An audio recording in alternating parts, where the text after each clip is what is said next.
So yes, the overall idea to introduce to people who probably did not join earlier and maybe they just joined, this is an interview with conference series. So the overall idea is to share the perspective from a conference organizers and provide a bit more to aspiring speakers. Also to take this opportunity for us to share with the rest of the world, since the video will be posted on YouTube, what the tech community is like in our respective regions. So, Kit, please introduce yourself to our All audience. right. Hi everyone. I'm Kit from the Philippines. Basically, I'm from the Philippine Web Designers Organization. So we are one of the pioneer tech communities here.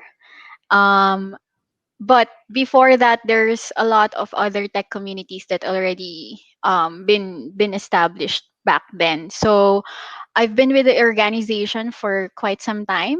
I think I started since college and until now I'm still one of the co-organizers. So I started as a volunteer and then I became one of the co-organizers and until such time that I become the core member. But aside from PWDO, there are a lot of other tech communities here in the Philippines. The Philippines is divided actually into three geographical regions, which is the Luzon, the Visayas, and the Mindanao. So basically, all conferences and meetups happen in the Luzon, but there are other communities which already sprouted from the Visayas and the Mindanao region. So, not unlike other countries, English is also not our primary or first language. And I think it's comparable to India, where in each location or each town has their own dialect as well.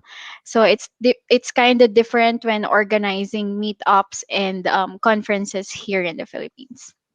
Yeah, that's something I'm sure I'm gonna talk about this with all my conference organizer interviewers.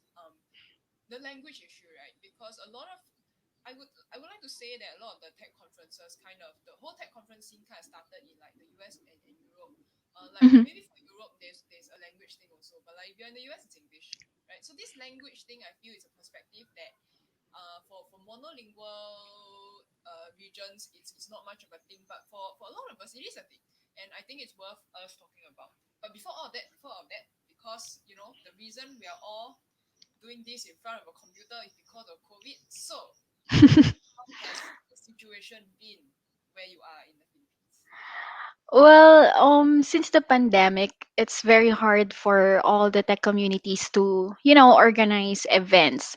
Not everyone are blessed with primarily the internet connectivity. It's kind of different here in the Philippines, and not all organizations have their own budget to put up an online event.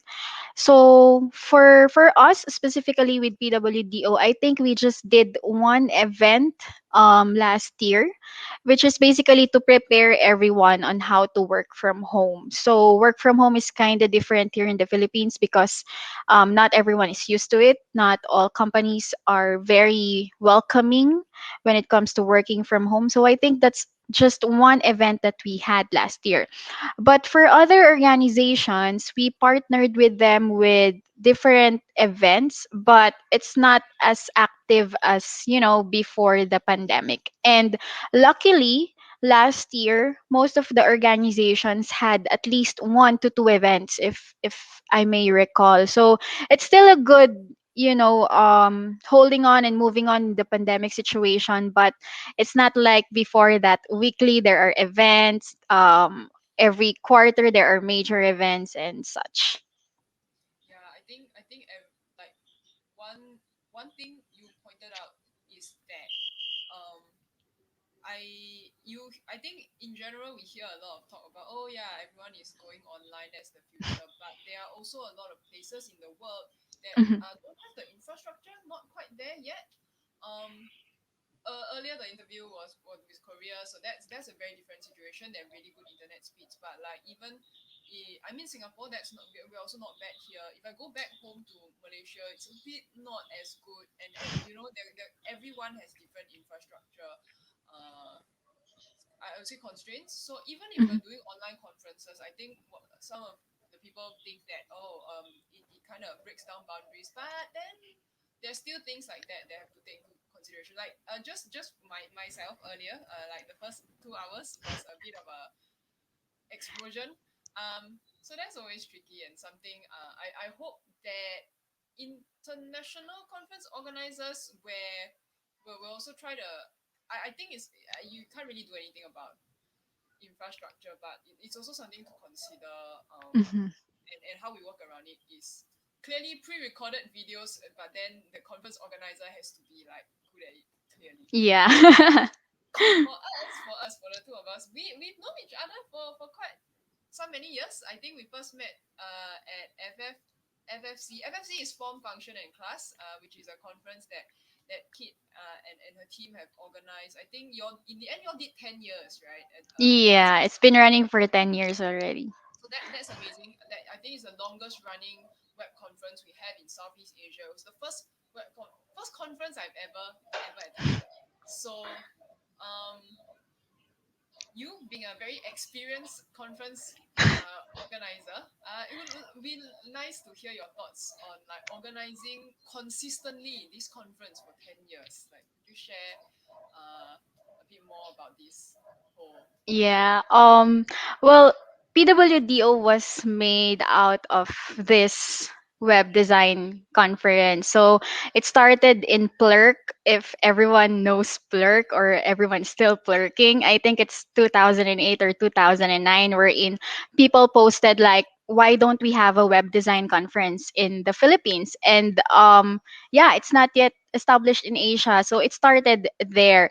And then when it started, I was still a student volunteer, and I don't know yet the in and out of the whole organizing thing. But when I became part of the organizing team, I realized that it's really very hard to organize such events. So experience is something that you learn along the way. It's not that at the beginning everything goes perfect. People might find it very pleasing that the event went through smoothly, but on the back end, they don't know what's happening. So when we met, I think it was 2014, it's the fifth FFC where Gina was there, Holger was there. I think John Alsop was even there. It's a superhero themed event, Yeah, and the it's superhero team. yeah. So every year there's kind of a event. There's no particular criteria on how we choose the theme. It just happens. Like, I think that specific year, all the organizers are into watching Marvel and DC series or TV shows. So yeah, that's the theme because everyone's watching superhero. But I think from the past we had university themed events or conferences. We have like a throwback wherein we use diskettes as as conference ID. But every year there is a different set of organizers, and every year there's a different set of criteria on how you pick your speakers, how you pick your collaterals or your assets. And it's usually the pre-event that's very very challenging and very hard to to prepare, because everything will go from there. So the pre-event is really the heart of the conference for us. And the day of the event, will usually just pass by.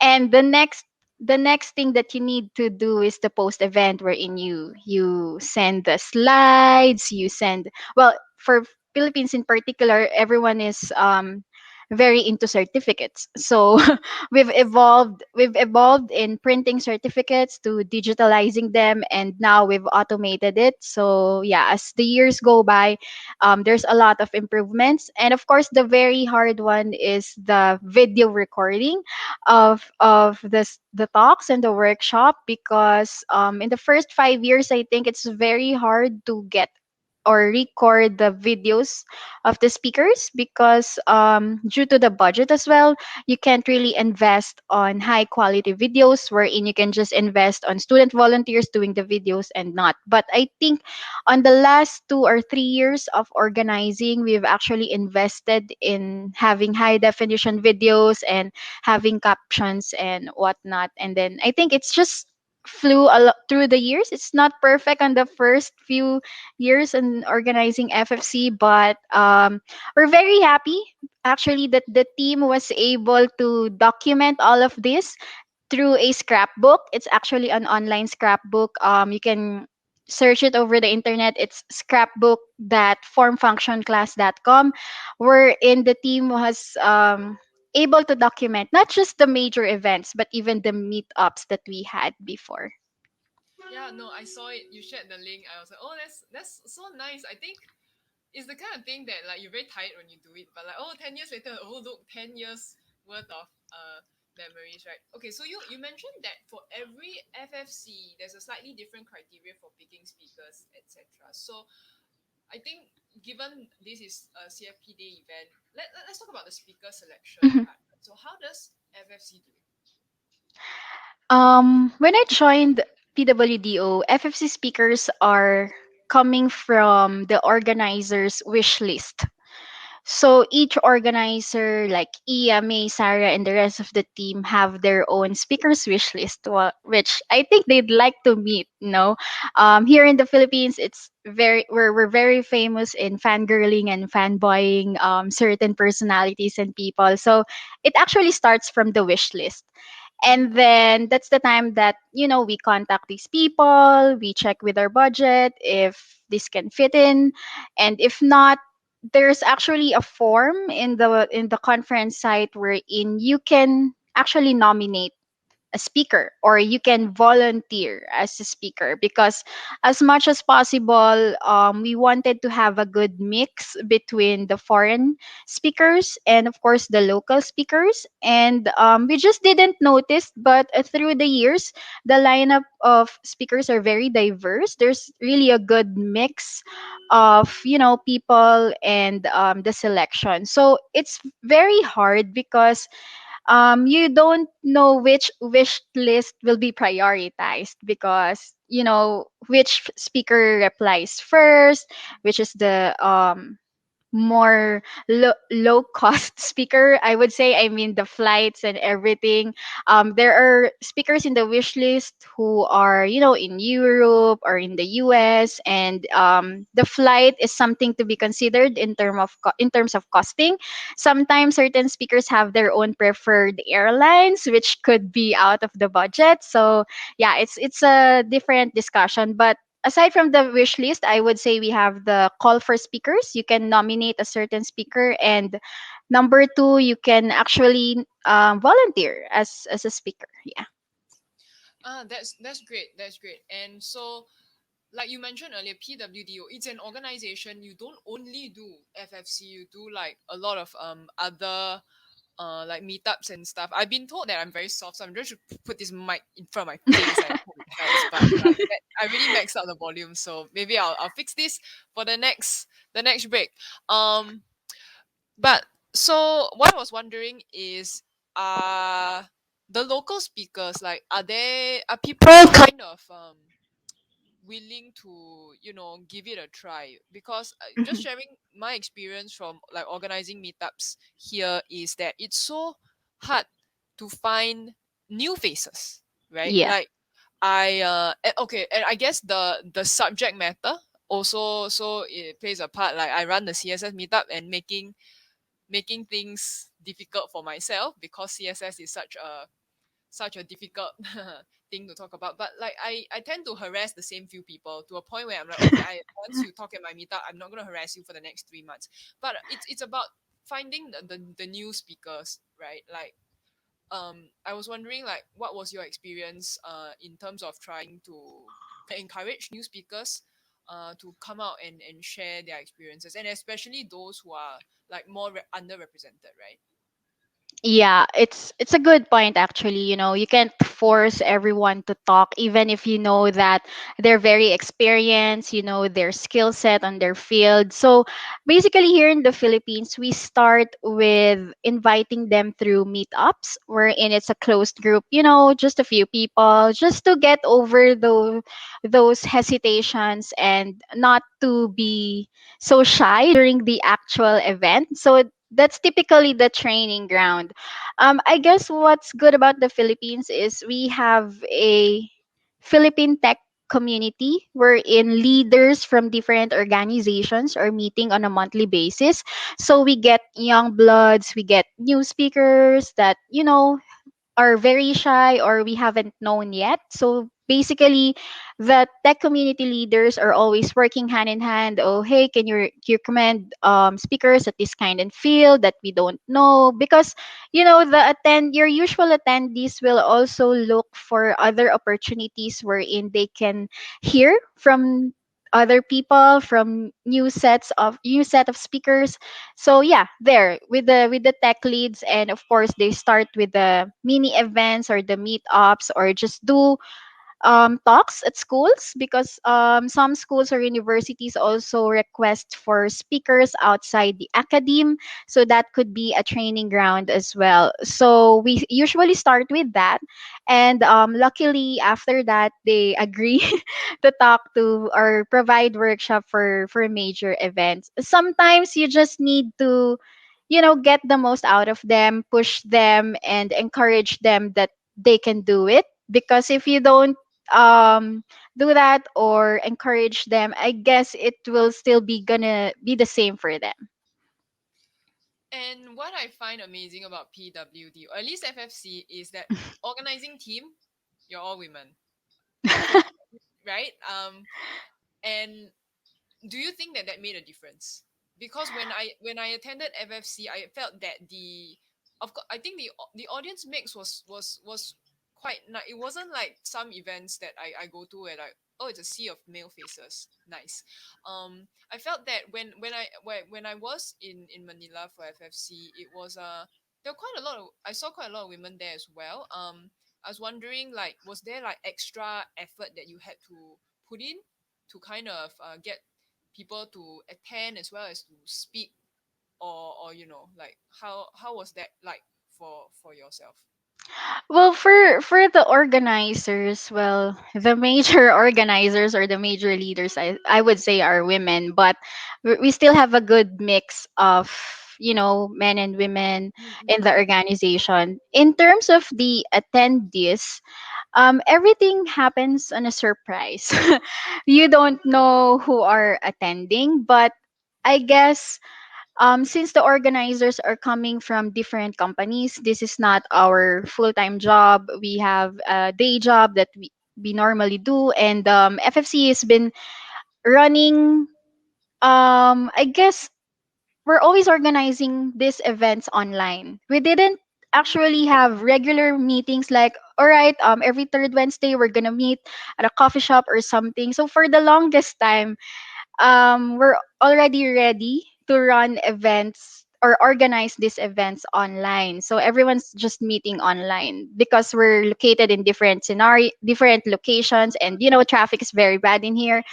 Yep, yep. So we don't have time to always meet personally.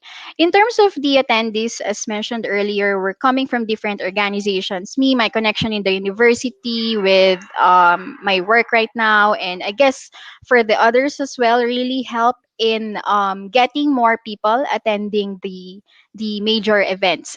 But to prepare for that, we have what we call mini FFC. So that is the Ah, monthly meetup wherein we promote FFC, we give discounts. Then we can recruit more people and attend. So from there, we can see the demographics, and we can already know who shows interest for the upcoming events. And yeah, just what I mentioned earlier, the Philippine tech community is very supportive with one another. So if you have an event, your community partners are your communities in the Philippines. So I guess that's a really big help for each and every one of us. that's great to hear, and I think it's really interesting to hear organizers from different regions share this Hmm. experience, and it hopefully can also give like ideas to organizers from other regions as well. So in terms of, like, do you have any advice for people who are that they happen to be speaking for the first time? Because for FFC, it's a mix, right? There's a mix of like well-known names who are very Yeah. experienced for like 20 years, and then there's also the people who come through, like the local speakers never spoken before. So I remember that when it was like my first time, and I think I was sharing the stage with some like they put me between like two really experienced speakers. Like, ah, I feel like I'm like the intermission, the between like I don't know Beyonce and Rihanna, and then there's like like talent cleanser. But like how do you have any advice for like those people who are in that position? Like, oh, it's my first time, I'm so nervous. Yeah, it's really hard when it's your first time speaking. Me personally, I'm more of the person behind the camera. I'm not usually in front of many people. Like when you attended FFC, I normally do the closing and not the opening because I don't want to be in front of many people. But it actually depends on the person's will and interest to, push yourself. Like we can always say that just try because you'll never know until you try, or just overcome your fear, start small, talk to people. But at the end of the day, it depends on the person's interest and the will to pursue the speaking or engaging to a crowd. What I would suggest, basically, if let's say for example I'm a shy type person. I know I'm not, but let's say I'm one. But um, I would start at schools if there are invites coming from schools, because lesser expectations from students. Ah, Not like when you're speaking with professionals already, wherein they expect more from you. Then when you overcome that, maybe you can start already joining meetups for professionals, and then I think it's the baby steps that will put you in there. But for me, you'll never know unless you try, so you must keep trying. And I guess you need to also be with like-minded people. mm, Like if you're shy, if you're nervous or you're scared, choose the set of community where you think that can help you with the mm, same mindset, with the same goals. Because if it's not the same mindset, or let's say wavelength of people, then you'll feel up different from the others. So for me, I guess that's why I joined PWDO, because I see myself with them. And mm, along the way, I overcome my fear in speaking with a lot of people, because personally, speaking English is hard for me at the beginning, but then I just overcome it along the way. So you just need to first get that will, and I guess everything will follow through. yeah, and I think you make a very good point. At the end of the day, of course, initiatives like this is to encourage more people to do it, but like ideally we are just helping facilitate an idea you Mhm. already had. Like I want to be on stage, and we just want to help you. But like if you don't want to be on stage, that's also fine. It's like it's not an Yeah. obligation that you have to do it.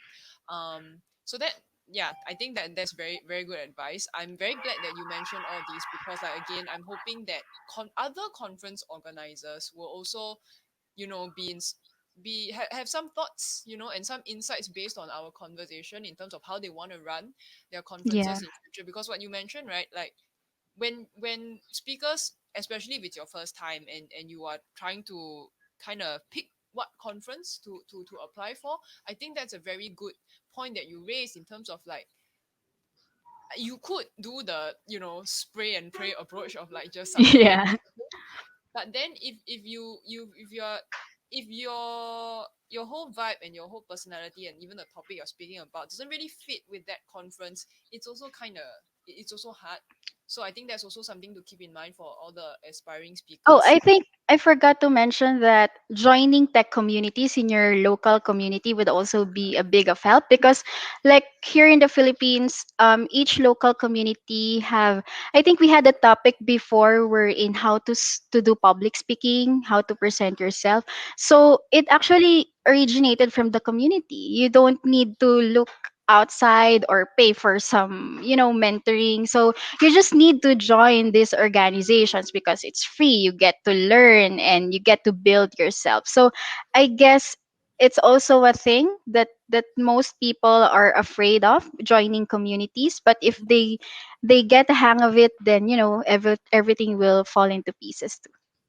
Yeah, that's a great point. I think it makes sense to kind of seek out the local Yeah. communities first. In sometimes it might be I guess if you're not the type that goes out and meets a lot of people, it might be easier to um kind of look at those like international conferences because they have high visibility, and sometimes ironically the local communities are harder to find. um I'm seeing a problem on Vito. Can anyone who is actually looking at Vito tell me if something is going wrong? Ah, uh, hello. Cause we are fine. I think we can Yeah. continue chatting. It's okay. Yeah, okay. I don't know. I'm not getting it. Okay, everyone. So These are the hurdles of online events. yes, everyone. You're seeing live examples of online screw ups right now. All looks okay. Okay, someone said all looks okay to me. That's great. Um, yeah. Okay. I kind of had a thought, and then that thought got disrupted, so I lost the thought. But what was I gonna say? The No, no, no. local communities. Yes, local communities. Because when we started, right, you mentioned something about Philippines having many different languages and Mhm. dialects. What I was wondering is that are the local meetups in English, or are they in the local dialect, or like how is it like in the Well, Philippines? Well, in Luzon, basically every meetup or conference is in the Filipino, which is the national language, but speakers tend to speak English as well. In the Visayas and in the Mindanao region, when you sign up to a specific event, some of which in the program are tagged to be tackled on their local dialect. So um let's say for example in the morning everything is like plenary and such, and then in the afternoon there are different breakouts on English, Filipino, or their local dialect. So there are conferences like that, and before you register to the event there is already a disclaimer on what to expect in terms of the language that will be used, because if it's a local event, then you need to like adopt on the dialect that they're using there in their town or specific location. Okay, that's interesting to know. And okay, lastly, again, this is the same question that I asked on earlier. It's about the tech community, and in terms of like careers, right? Career as a developer in the Philippines.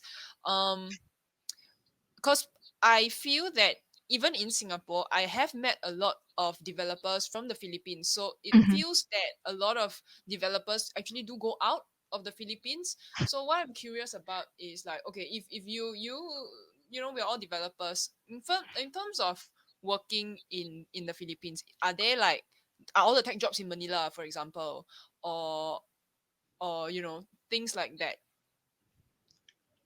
Well, I think why most people leave the country is because of the salary or the pay grade. It's a major discussion here in the Philippines. Like they're looking for a full stack developer, and this is just the salary range we're in.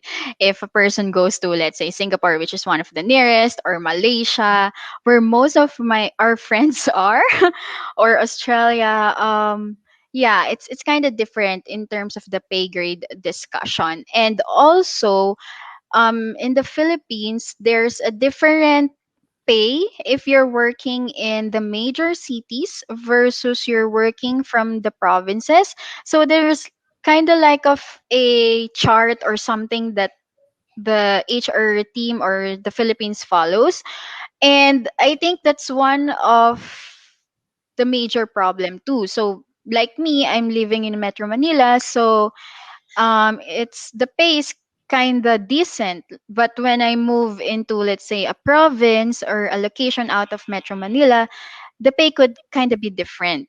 Mm. Most developers and designers here in the Philippines are, I would say, working on agencies, enterprise companies, and most of which are working from home where they have foreign employers.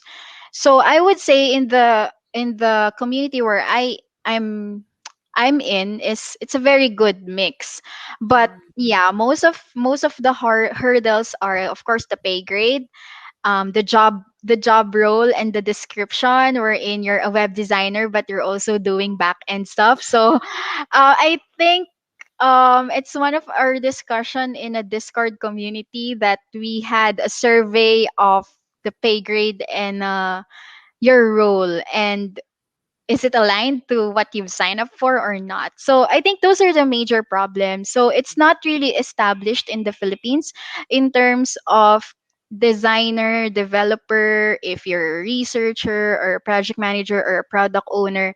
It's kind of weird, and it's a ongoing discussion, I would say, because if I let's say I start in an agency, I would rather start in an agency here in the Philippines than starting in a known company here in the Philippines, where for me I would say I would learn a lot from agencies rather than big companies where sometimes UI and UX can't be defined at all. So yeah. Mm. Okay, so thank you so much for this conversation. I think we've covered quite a lot of interesting points.